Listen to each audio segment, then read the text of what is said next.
शिव महापुराण की कथा संपूर्ण छत्तीसगढ़वासी ही नहीं, संपूर्ण विश्व इस कथा का लाभ ले रहा है।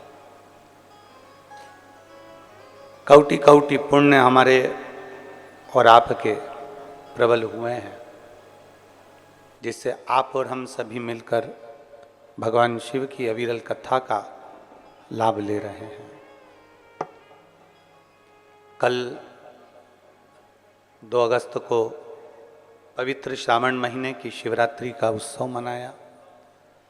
करोड़ों भक्तों ने अपने अपने घरों में रहकर भगवान शंकर की पार्थिव लिंग का पूजन किया और पार्थिव लिंग का पूजन कर कर आप और हम सब कृतार्थ हुए।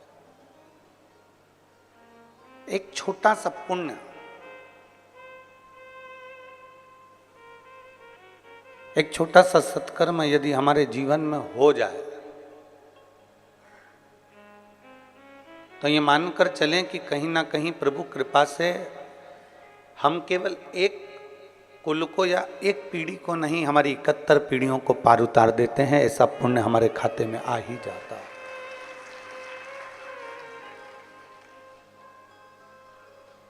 कहीं शिव कृपा से, हमने पहले भी कथाओं में कहा, कमाया कमाया कमाया, आखिरी में जोड़ा जोड़ा और फिर संसार में ही छोड़ा।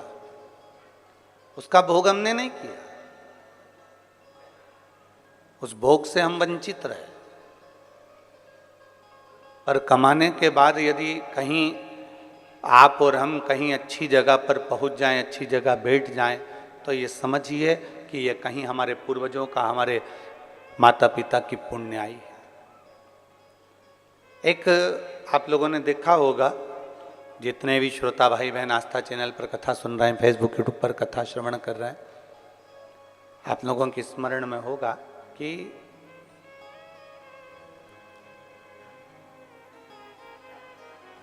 ऊंट वाले आते हैं, भेड़ वाले आते हैं, भेड़ चराने के लिए आए। ऊंट वाले ऊंट लेकर, भेड़ लेकर आए और जंगल में भेड़ चराते हैं।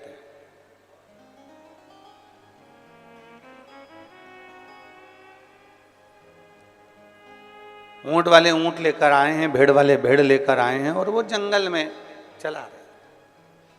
पर जो समझदार होता है, जो चतुर होता है, जो विद्वान होता है, इसकी विद्वत्ता क्या कहती है कि जिस कोई गरीब बड़ा है, कोई साधारण है और उसके पास में खेत के अंदर खाद डालने का पैसा नहीं है, उसके पास में खेत में दवाई डालने का पैसा नहीं है, खाद डालने का पैसा नहीं है, तो वो चतुर व्यक्ति क्या करता है कि वो ऊंट वाले से कहता है, भेड़ वाले से कहता है, भैया तुम एक काम करो, ये भेड़ों को हमारे खेत में ठहरा दो, इन भेड़ों को हमारे खेत में इनको बिठा दो। यदि आप इन भेड़ों को हमारे खेत में बिठा दोगे, इन भेड़ों को हमारे खेत में अगर विराजमान कर दोगे, बिठा दोगे, ये आवाज आ रही ना गुनगुन, ये बंद करो ना।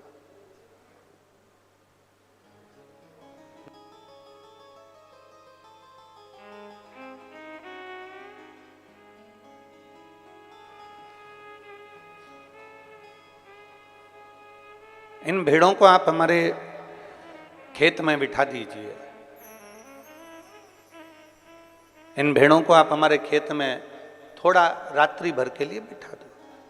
उसको मालूम है कि मेरे पास में गला पकड़ रहा है, उसको मालूम है कि ये मेरे पास में ना तो मेरे पास में खाद का पैसा है, ना मेरे पास में दवाई का पैसा है, ना मेरे पास में कुछ खेत में डालने का कोई पैसा मेरे पास में नहीं। मैं साधारण किसान हूं, मैं गरीब बड़ा किसान हूं, मेरे पास में ये सब चीजें नहीं है, मेरे पास में ये कुछ भी है ही नहीं। अब उसने ऊंट वाले से कहा कि भैया इसको तुम मेरे खेत में बिठा दो। क्या होगा उसको बिठाने से? अगर भेड़ खेत में बैठ जाएगी तो उसके होगा क्या? किसान को मालूम है कि एक बार भेड़ अगर इतनी सारी संख्या में खेत के अंदर घूम लेती है, बैठ जाती है, और जब वो कहीं ना कहीं किसी ना किसी रूप में अपने मल का त्याग करती है, तो उसकी जो खाद होती है वो 1 वर्ष के लिए नहीं, कम से कम 5 वर्ष के लिए खेत में एक अच्छी फसल का कार्य कर देती है, एक अच्छी खाद का कार्य कर देती है और अच्छी एक दवाई का कार्य कर देती है।